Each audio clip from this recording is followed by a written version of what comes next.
नमस्कार, मैं हूं मयंक सक्सेना। स्वागत है आपका इंडिया न्यूज़ 28 में। आइए बात करते हैं इस वक्त की बड़ी खबर की। ब्रह्मदेव बसामन मामा की महिमा। कैसे बसामन हुए बसामन मामा। एकर आज एक ऐसी खबर लेकर हाजिर है जो विंध्य क्षेत्र के लिए आस्था का केंद्र बसामन मामा से जुड़ी हुई है। दरअसल सेमरिया तहसील के पूर्वा में स्थित तमस नदी के तट पर बसामन मामा की समाधि विंध्य ही नहीं पूरे प्रदेश के लिए आस्था का केंद्र है, जिनकी मान्यता बसामन मामा के नाम से है।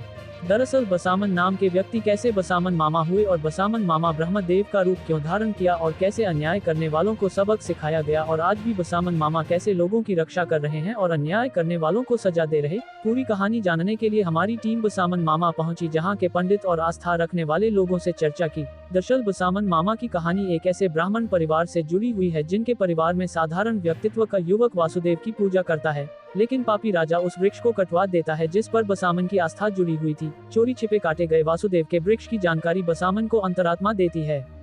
फिर उसे बसामन अपने भक्ति और प्रताप के बल पर किस सबक सिखाते हैं।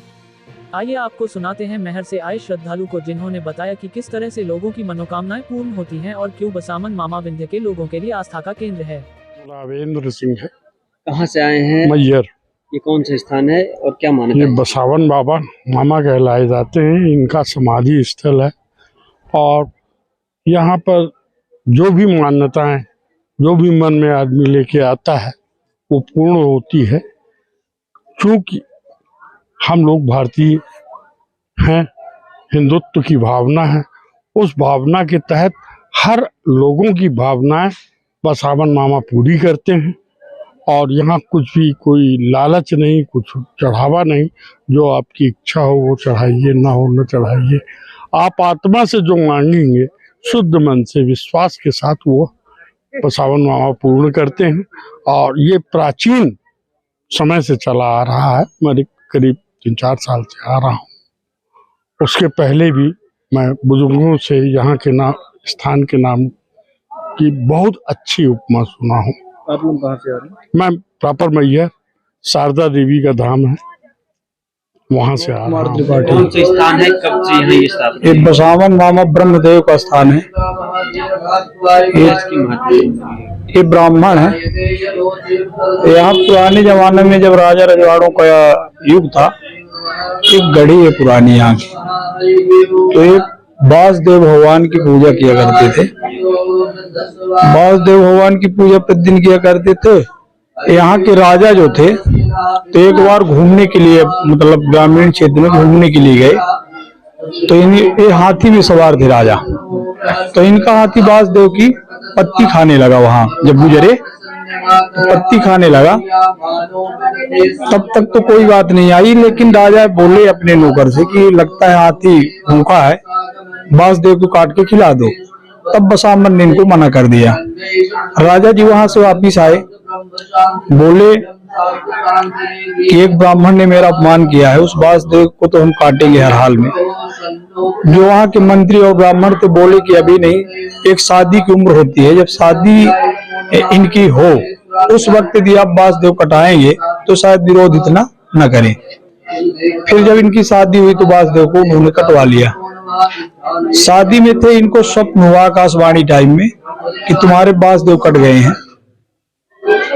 इन्होंने बारातियों से बोला कि ऐसा ऐसा हमको आकाशवाणी हुई है, स्वप्न हुआ है, तो हम जा रहे हैं। तो जो वहाँ के बाराती थे बोले बेटा ऐसा नहीं हो सकता, शादी पूरी हो जाने दीजिए फिर आप जाइए।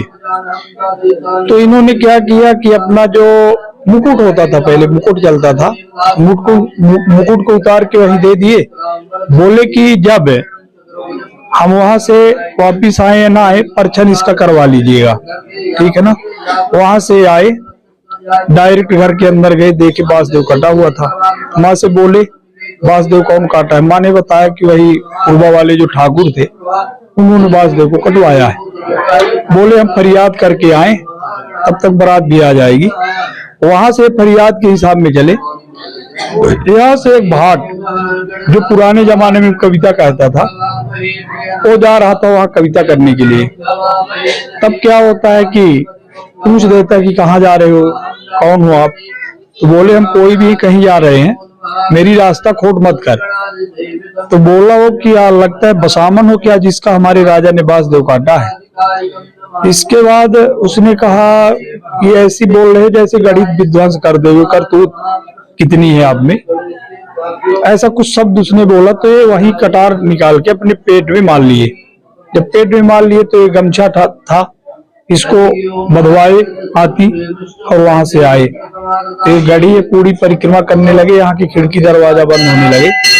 तो ये घाट है नदी का। जब यहाँ से चढ़ने लगे तो जहाँ बासदेव हैं वहीं इनका प्राणांत हो जाता है। जो भाट था उसने भी अपना मस्तक काट दिया। राजा ने वहीं मिट्टी डलवा दी, इनका वहीं दाह संस्कार हो गया। इसके बाद जामा जोड़ा पेरी कटार में पुनः आके मूत बोलते हैं कि इस गढ़ी में जितनी छत्री खानदान हो मेरा सामना करो, मैं बसामन ब्राह्मण आ गया हूँ। तो मारू बाजा बजवा देता है राजा बिना कुछ विचार किए, और यहाँ पूरी गढ़ी में भूकंप आता है, गढ़ी ध्वस्त हो जाती है। फिर इसके बाद एक सूखी लकड़ी अपने खून में गाड़ के जाते हैं, बोलते हैं कि यदि मैं सच्चे मन से वासुदेव भगवान की पूजा जब किया है तो ये लकड़ी सूखी है जो हरी हो जाएगी, तो मान लेना कि बसामन है, नहीं तो नहीं है। इसके बाद मैहर जाने के लिए, जो सेवा के लिए जाने से पहले क्या करते हैं कि यहाँ एक राजा का जो परिवार था, मतलब यहाँ का लड़का ननिहाल में पल रहा था, उसको मारने के लिए जाते हैं। तो ये नदी जो है तमस, यही बीचों बीच उस साइड से वो आ रहा था, इस साइड से जा रहे थे। उसने मामा कह दिया तो इन्होंने उसको अभय दान दे दिया और मैहर चले गए। शारदा माता की सेवा किए। 12 वर्ष बाद इनकी पूजाई यहाँ पे फिर हम लोग किए।